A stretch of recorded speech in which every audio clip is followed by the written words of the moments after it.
Have you ever held a small container of lighter fluid, breathed the sharp, sweet smell of gasoline at a filling station, or wondered what common chemical ties those smells together? That smell, and a lot of useful industrial chemistry, often traces back to naphtha. Today, we're diving into how naphtha is made, where it comes from, the industrial processes that create it, and why the chemistry inside a refinery matters for everything from plastics to petrochemicals. Stick around. I'll keep it clear, practical, and ready for a video script you can narrate straight to camera. Let's explore, right here, on History of Simple Things.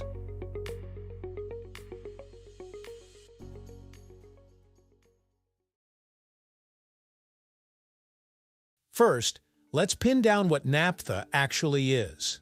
Naphtha isn't a single molecule or a single product with a rigid definition. It's a mixture of hydrocarbons, mostly light alkanes, cycloalkanes, and aromatics, that boil roughly between the light end of gasoline and the heavier kerosene range.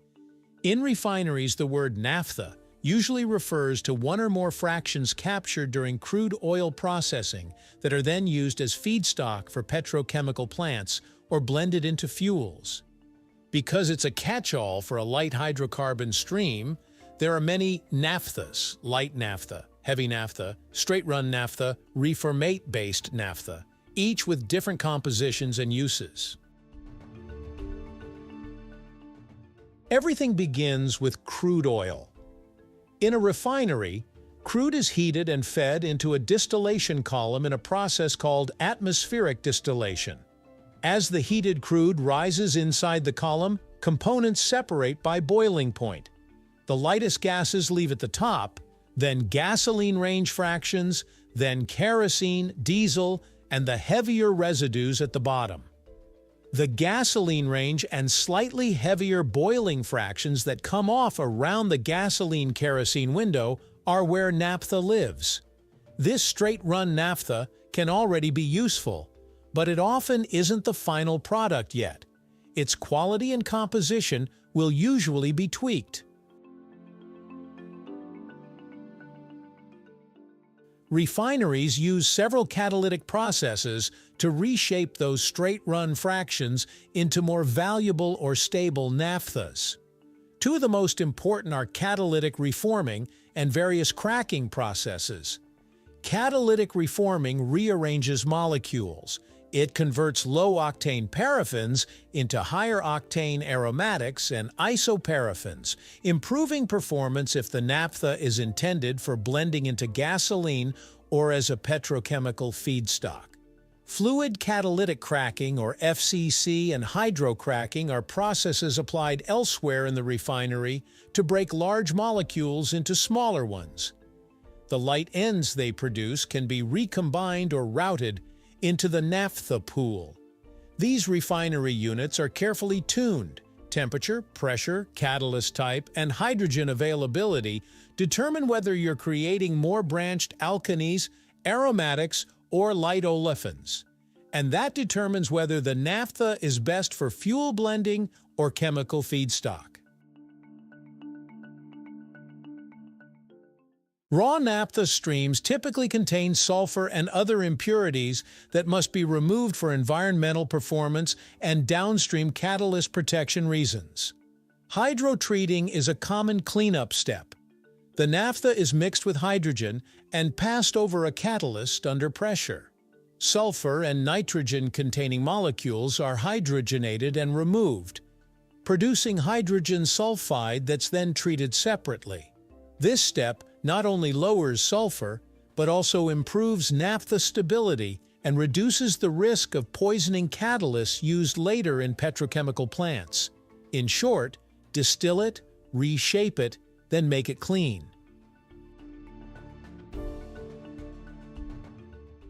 After conversion and cleanup, naphtha streams are fractionated and blended to meet specific boiling range and performance targets. Light naphtha, used as a petrochemical feed or as a solvent base, will have different specifications than heavy naphtha destined for catalytic reforming or gasoline blending. Refiners use fractionating towers, splitters, and blending tanks to assemble the final product, often monitoring properties like initial and final boiling points, read vapor pressure, octane index where relevant, and sulfur content. The exact blend depends on market demand. Petrochemical crackers want naphtha rich in certain olefins and aromatics, while fuel blenders want components tuned for engine performance and emissions. Naphtha's role in industry is huge. It's a prime feedstock for steam crackers that produce ethylene and propylene, the building blocks of plastics, solvents, and many chemicals. It's used as a solvent in industrial cleaning and degreasing. Processed naphtha blends into gasoline, and certain grades are used as lighter fluid or as a diluent in oil and gas operations. Its versatility is why refineries carefully control how much naphtha they produce and what quality it has.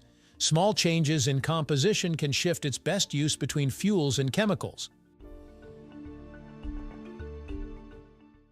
It's worth closing with a practical note about safety and environment.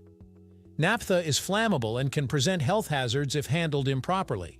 Industrial production is done under strict safety, emissions, and storage regulations to protect workers and communities. On the environmental front, refiners are under increasing pressure to reduce emissions and shift feedstocks as the world decarbonizes, which influences how much naphtha is produced and how it's used in the wider chemical supply chain. Naphtha may sound like a single product, but it's actually a family of light hydrocarbon mixtures that play a huge role in fuels, solvents, and the entire petrochemical industry. It starts its journey in crude oil distillation, where it's separated in the gasoline-kerosene boiling range. From there, it can be reshaped in processes like catalytic reforming and cracking, cleaned through hydrotreating to remove sulfur and impurities, and then carefully blended to meet specific industrial needs. Light naphtha might go into plastics production, while heavier streams can be turned into high-octane gasoline. Though it's often invisible in everyday life, naphtha is one of the key building blocks of modern energy and materials. Thank you for watching. If you have suggestions for our next video, feel free to share them in the comments below. We'll be sure to give you an acknowledgement for your contribution. If you enjoyed this video, please check out our other bingeable channels. Thank you for joining us on this journey through the history of simple things. Don't forget to like, subscribe, and stay tuned for more stories woven through the smallest details.